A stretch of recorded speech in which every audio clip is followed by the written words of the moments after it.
This video is for anyone doing a Jeep 4.0 oil pan and gasket install. This is the Jeep 4-liter, and I'm going to be installing this Pro gasket, and I have a brand new pan in that box. I have the engine out of the vehicle, so you'll be able to see, exactly where you're supposed to put Permatex and stuff like that, or gasket maker, whatever you want to call it. This is my first time doing a oil pan and gasket install on a Jeep 4.0, so I'm learning too.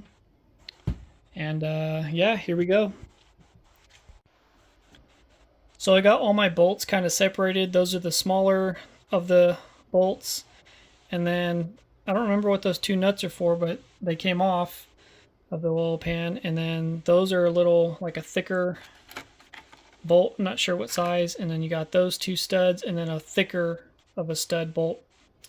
I looked online and there's like a reference picture that I can use when I go to reinstall this, so I'll be using that. Also, you'll have to pick up some of this if you don't already have some. It's a gasket maker. These are the transmission cooler lines. I don't even remember where those go, but I'll figure that out. And then this is the bracket that kind of holds this part of the oil pan down. So I already went through and cleaned my surface. I ended up using a degreaser, and then after a degreaser I used this stuff here that I got from AutoZone a while back. It's grease and wax remover. It's in the paint area at AutoZone.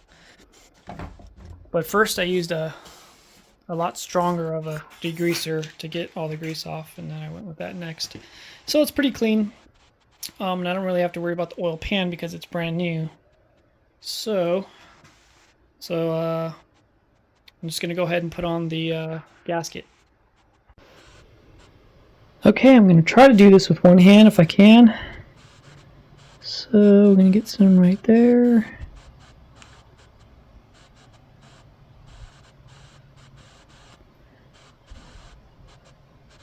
I think that's good. Also get some over here.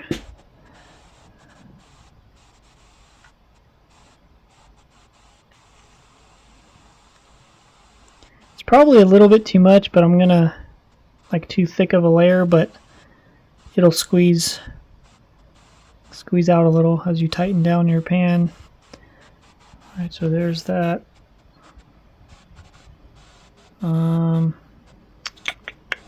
I think that's good.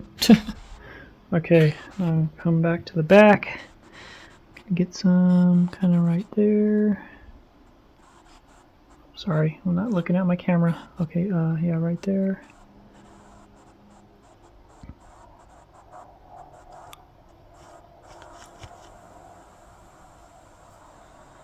Okay. Now it should, like I said, squeeze. It'll start to kind of spread out as you tighten the pan down.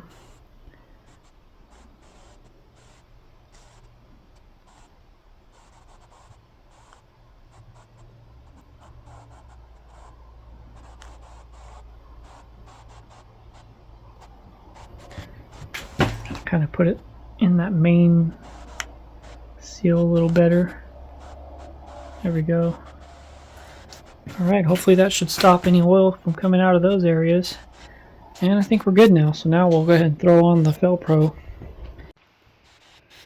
Alright, so I just kind of gently set it on there, kind of looked at the bolt holes and kind of lined it up pretty good. I had to do it off camera because I had to use two hands, and my left hand right now I'm holding my phone, so yeah, it's on there. So I think we can, okay, that doesn't look right. This needs to go in there a little more. Okay, I think that's good. So now I'll go ahead and grab the new oil pan. By the way, I put a new oil pan because I ruined my old one trying to, it was so stuck on there, so I ended up having to use a flathead to get it off, and I bent it, and then it was kind of to a point where I couldn't repair it to where it was nice and flat and true. So I ended up just getting a new one. Plus it was all rusty anyways.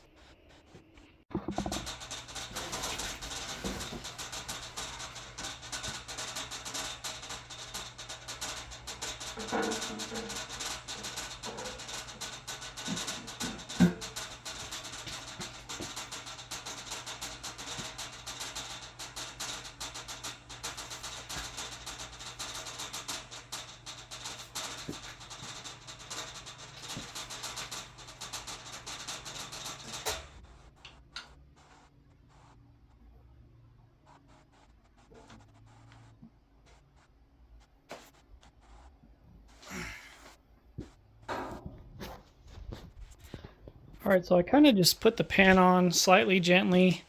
Seems to fit decent, but not really actually, because it's really bad up here in this front.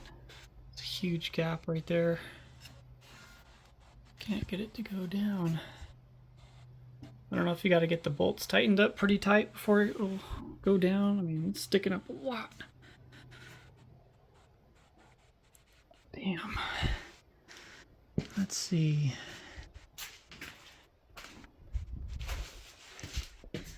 Yeah, I'm going to have to just get the bolts in and start cranking it down and see if that helps. Because right now the fitment doesn't seem very good, especially in this area. So let me throw some bolts on there. Alright, well, looks like I'm done. I got all the bolts in. It took a while. It's already getting dark outside now. Somehow I'm missing one, though. I'm missing one of the small bolts. I don't know how, but I'll have to find that. But I got all the other bolts on. And then that metal thing goes here. That kind of helps hold that down. I'll put a picture up on the video of the little diagram that I used to do the bolts. This is the front of the motor. So you got that thicker bolt with the stud right there, and then the other thicker bolt without the stud is right there, and then this is the small ones, a little 1/4 inch or whatever they were. 2 studs go right there, and then the rest are just those small bolts all the way down till you get to about right there. Then you got that thicker one, another thicker bolt, and then it's all the smaller ones again all the way down until you get to a stud and then a thicker stud bolt. Oh, and the fitment is actually a lot better now. There's no gap at all. It's really tight. I checked all the way down. You have to go around this thing like, you know, at least 10 times to make sure you got all the bolts torqued down really good. I didn't go by the torque spec because this is a newer style oil pan, which is, it's actually metal on the inside, so you can only tighten it so much. I could tell, you know, when the bolt pretty much stops and when to not over tighten it. So that's what I did. But if you want to go by, you know, the torque spec, you know, that's up to you.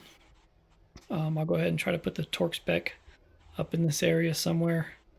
And if you want to follow that, you can. But I learned something new today about the Jeep 4.0, how to install the oil pan, so that's cool. Hopefully it doesn't leak, and I'll look for this bolt tomorrow morning. And I guess I'm done. By the way, this is a ATP Automotive. I like that they etched their name in there. That's pretty cool. You can't even feel that. It's weird. It's like etched in there. I got that from Summit Racing.